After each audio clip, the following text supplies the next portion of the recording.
Hello, welcome to Somerset News Network.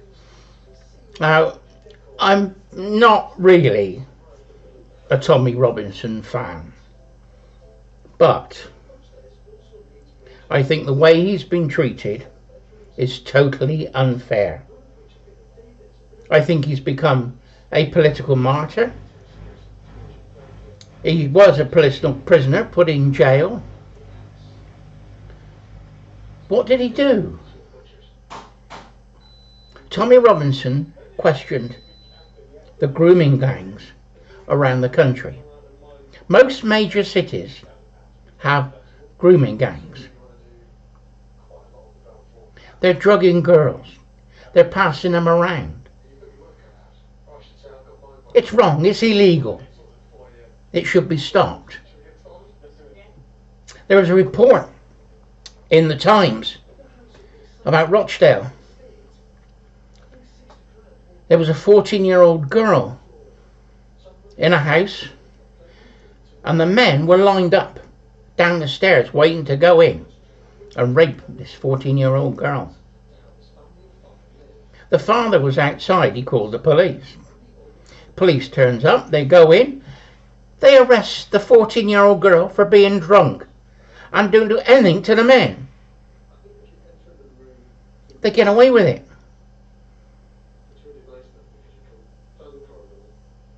There was 200 named people that the police knew. And what happened? Absolutely nothing. No wonder why Tommy screams and shouts. I'm not going to say I like the way he does it. I find him, a bit raucous. Not my style at all. I might scream and shout and rant on air, but I try and calm it down a bit. But you listen to what Tommy says, and he has been right all along.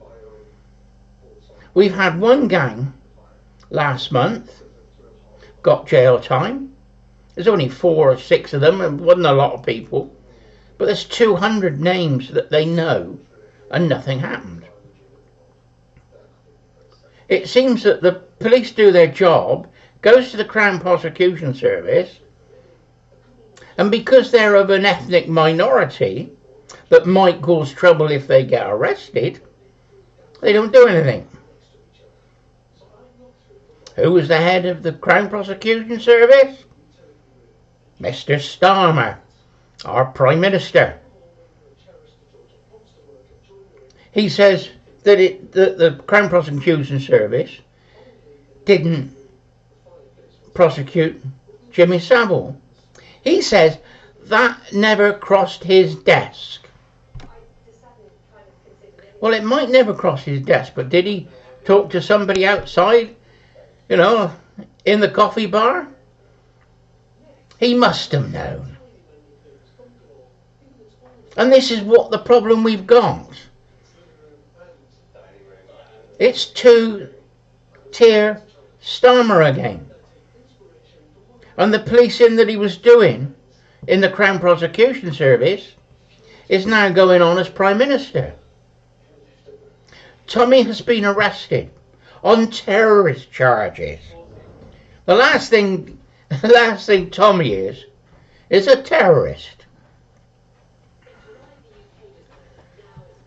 We have to get back to the rule of law, basic law. We have it. We have our rights and we have our liberties, and they are being taken away from us. Now, one thing we have got is the right of free speech. I've done this before. If you have a look at my rights of free speech video, it'll explain it. Article 9, Bill of Rights. We have the right of freedom of speech and debate. And the only court that can question that is the High Court,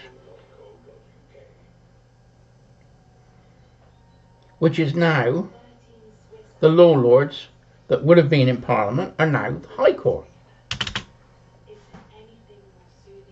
So Well, why isn't anybody standing up for Tommy to have his say? He's not telling lies. It's not defamatory. So where's the problem? You know, because you disagree with him, it's no reason to lock him up.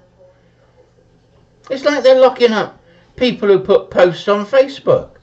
I had a 4-month police investigation for a one-line comment on a Facebook post.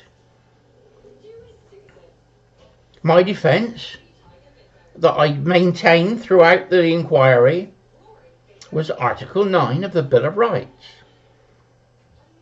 I never got an answer from the police, not a word. They wouldn't even talk about it. I said it's my right of free speech, it's what I think. But then they turned around and said, oh, we've got to know what you think. Well, not in so many words, but that's what they said. They've become the thought police. 1984 stuff. Or Brave New World, or mixture of both, I don't know. It's absolutely crazy what's going on. Somebody has to stand up. Tommy is standing up. And the people are following him. The government has turned him into a martyr, a leader of the people. You know, this is how it works. The best thing they could have done is just left Tommy on his own to scream and shout and do what he wants. Then there wouldn't have been all these marches and problems that they're going to get. You know, I sometimes wonder how clever our politicians really are. It's like they got blinkers on. That you disagree with me, so we've now got to lock you up. It really is 1984. Someone has to start standing up and explaining what free speech is. Even if they don't like it, they've got to be able to accept free speech. Anyway, they expected thousands to turn up in London yesterday, and it ended up being tens of thousands. But that's the people speaking with their feet. And there's many of us around the country who support the idea of a united kingdom and trying to unite the country. And we're not far right. No way, far from it.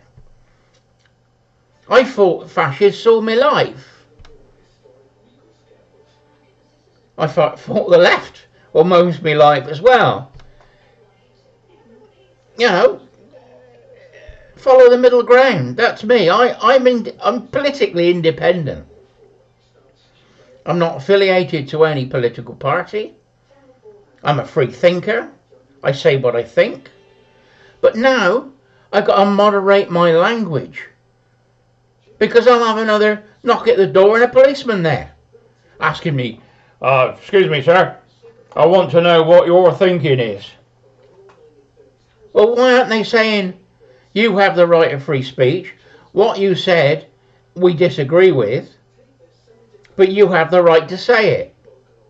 Voltaire said, I may disagree with you, but I'll fight to the death your right to say it. Well, Oscar Wilde chips in using it and edited it slightly. I may disagree with you, but I'll fight to the death your right to make an ass of yourself. And I use that quite a lot on the lefties, the woke politicians. Anyway, Ian, Somerset News Network signing off. And let's keep free speech and tell everybody we have free speech. Article 9, Bill of Rights, the law. That's it.